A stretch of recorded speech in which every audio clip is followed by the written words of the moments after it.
Dhe unë personalisht e kam shumë të qartë pse jam në një sulm personal që nuk më ka nisur as sot, as ditën që shkova në SPAK, por ka kohë që më ka nisur.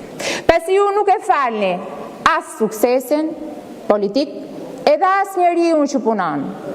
Madje, ju nuk I falni ata që dallojnë as brenda radhëve tuaja, pa përjashtuar askënd nga ky krah.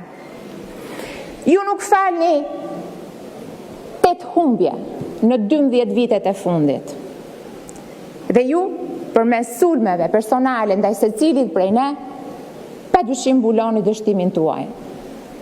Dëgjova këtu një thirrje pak më parë dhe më bëri shumë përshtypje. Dikush u ngrit nga radhët tuaja dhe tha të mos speremi me familjarët. Seriozisht, kur e vendosët këtë akt etik?